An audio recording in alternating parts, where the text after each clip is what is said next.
So, okay, guys, Guardians of the Galaxy Volume 2 was a lot of fun.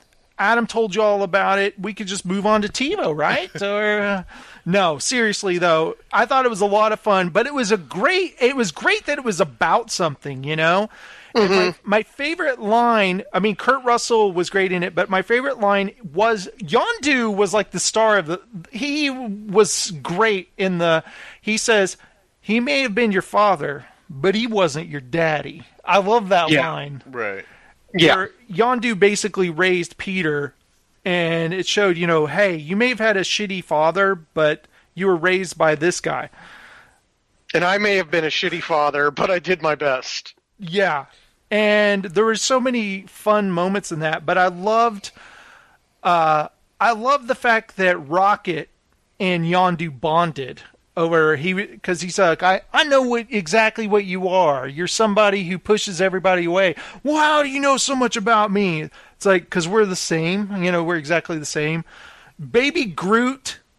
How great was Baby Groot? That part when they keep sending him back to go get the fin out of that drawer, and he doesn't understand. He keeps bringing different things. And he brings a severed thumb, and they're like, severed toe, and he's like, do you guys have a drawer with toes in it or something? Because, no. Well, we just won't talk about this anymore.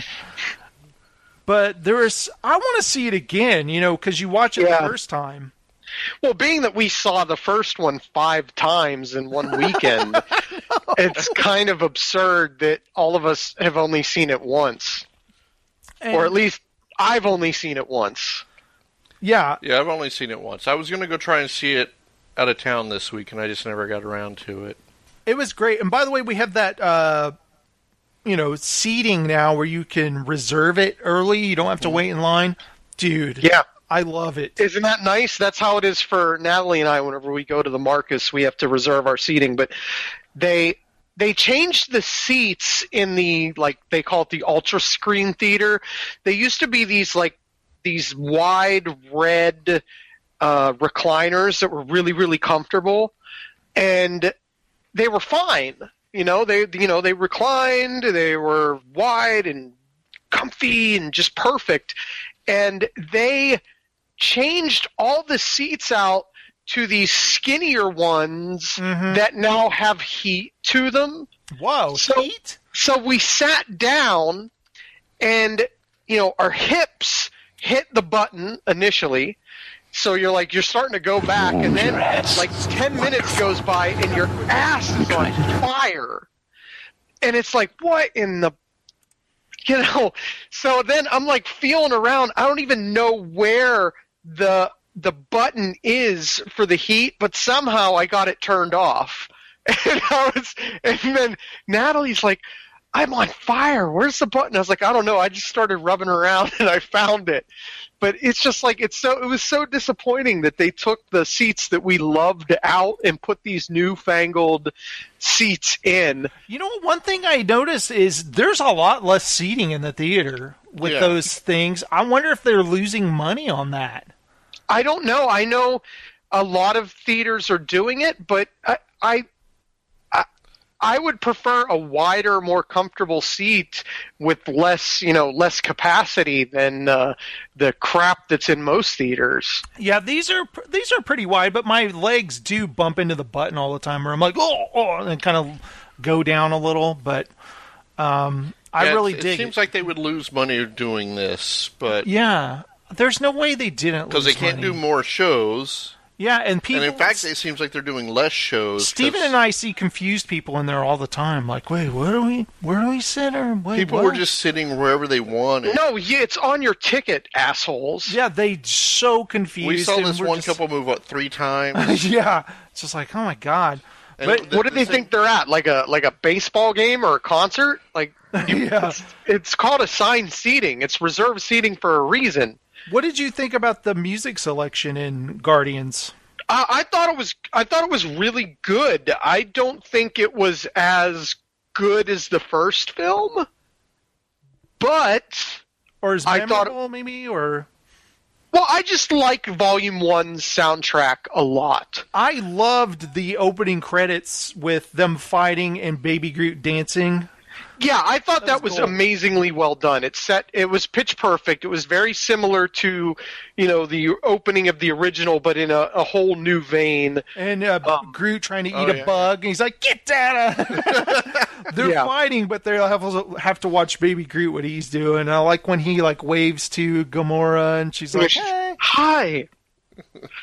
Yeah, the music was. I'm not complaining about the music. I thought the music was great. Fantastic! I think it was much better than Tyler Bates' score. I think after you see it multiple times, you'll get the things. Why does Tyler Bates keep getting jobs? Is what I want to know.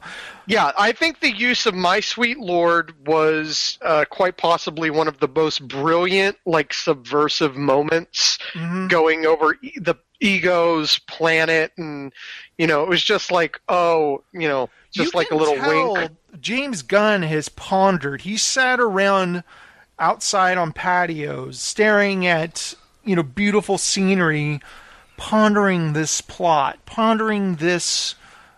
What's going to happen to these characters? It doesn't feel like a rush job or anything. He has something to say with this movie and these characters. Well, he has something to say about toxic fatherhood in general. This is a movie that digs deep. This is a cathartic therapy session. Well, even Gamora and Nebula, they're realizing we're only fighting because our father pitted us against each other. Why are we trying to kill each other? Yeah, and you're talking, Thanos being a toxic father, Ego being a toxic father, Yondu being a toxic father. He tried his best, but he was still toxic. And family, and the way James Gunn separates that family, and they have to go on their own journeys of self-discovery. Yeah, I think one of the most incredible moments in the movie for me was when Yondu is finally broken out, and he has that. I guess you would call it an epiphany of eliminating toxic people from his life. Yes. All the sycophantic dickheads that he's associated with his entire life, and he whistles, controlling that arrow, walking down the walkway, completely nonchalant, just whistling, disposing of every single one of them.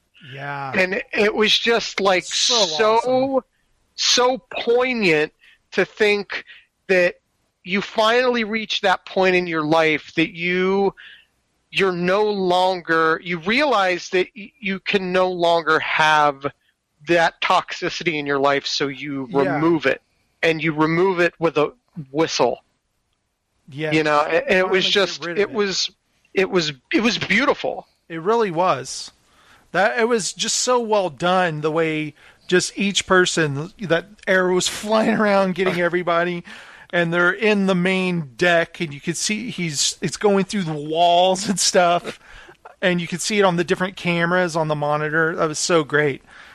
And also earlier when Rocket is having that great moment where he's taking on all those bad guys by himself, and he's making them fly up in the air and fall back down, and the other guys are going up in the air. Anti-gravity and he's just having a grand old time toying with all of them. It's hilarious. That was fantastic.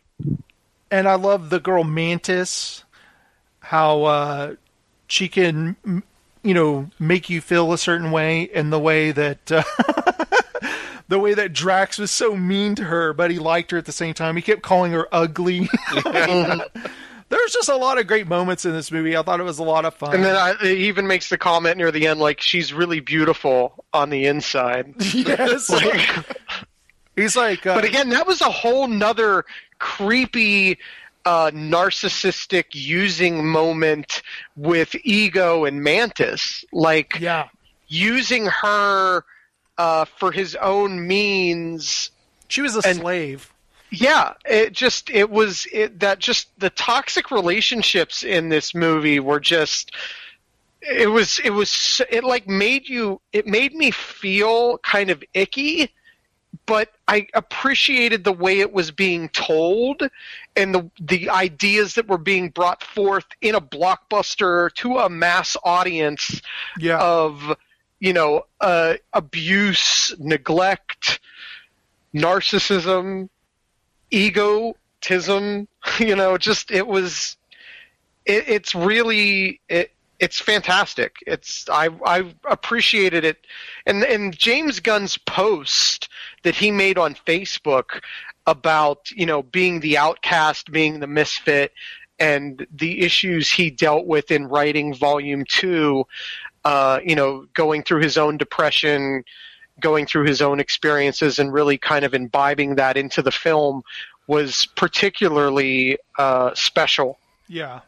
So it was a very, where the first film was very effervescent and exciting, this one, while it still was exciting and had wonderful action set pieces and great music, it just really made you feel on such a deep level.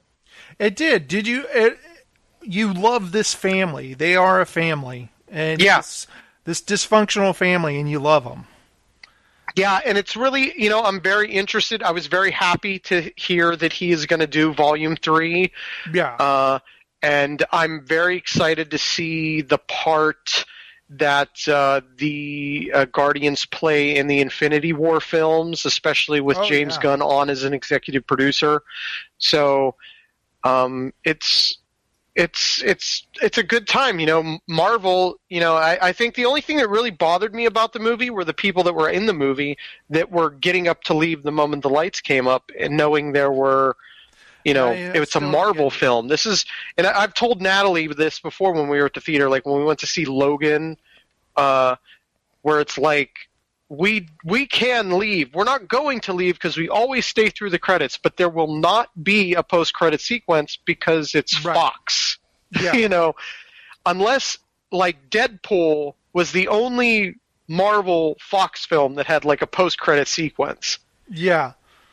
And they showed the Deadpool thing before Logan, Yeah. It just just seeing people to get up and walk out, I was just like clueless. Sit down, pay your respects. Like that has annoyed me for years. People that get up and walk out during the credits. Oh yeah, no. My dad, I think, taught us as kids just sit through the entire credits. And that's another thing. Like, we know someone personally that has worked on Thor Ragnarok. Oh, cool. She was in the costume department for Thor Ragnarok. So when we saw that trailer, we were just like, yes, that's her movie. We can't wait to go see that in the theater and see her name on that screen. Oh, yeah. Take a picture of it, celebrate the work that she did, and just pay our respects. Oh, you know what? We play a game when it's Emma and Heather and I and Steven. We'll look for all of the people that have our names. Like, oh, there's a Jason. There's an Emma. Oh, we haven't found a Heather yet. There's a Heather. We do that. That's our game we played at end credits. We're so silly. Now, we do that all the time. And I loved the way that in the credits which were beautiful. For Guardians of the Galaxy Volume 2. The credit sequence was just absolutely gorgeous. Whoever put that together, brilliant. And the way I Am Groot would show up and then change into someone's name. And they're like dancing around in different parts of the screen. It was just it was jolly is what it was. And it had that 80s kind of nostalgia to it too, like a Trapper Keeper or something. Mm-hmm. And I also loved the Dairy Queen tie-in because there was nothing more 80s for me growing up than going to the Dairy Queen. Oh, hell yeah. Dilly bars and dudes. And I was just like, I wondered as we were watching it, like I had seen the Guardians. I was like, how the hell did Dairy Queen get a Guardians of the Galaxy promotion? Like, that just seems so odd because Dairy Queen is so... like not cool anymore, and I am the queen. And the moment the movie starts, you see them pull into that retro Dairy Queen that looked like every Dairy Queen across America. It just like immediately my heart swelled, and I was like, oh my god, that's my youth. Great Zune going joke. To the Dairy Queen in Brownsville. Wasn't there a great Zune joke in the movie? There was near the end. Yeah, he lost his was it Ego that crushed his precious Walkman? Yeah, his Walkman, and then Sean Gunn, is it Garland gave him a Zune. Yeah, and I love it. He goes, these are really popular on Earth. They held like 300 songs. He's like, 300 songs? It was so great. I love it. Oh, man, I need to see it again. And see, Adam, we did not spoil the movie. Ha! Yeah, and you know what? What's cool is I just found out this week that a local theater has Dolby, no spoilers, please. Has Dolby Cinema. So... Ooh. Natalie and I are going to go to Easton to the AMC and see Guardians of the Galaxy Volume 2 in Dolby Cinema.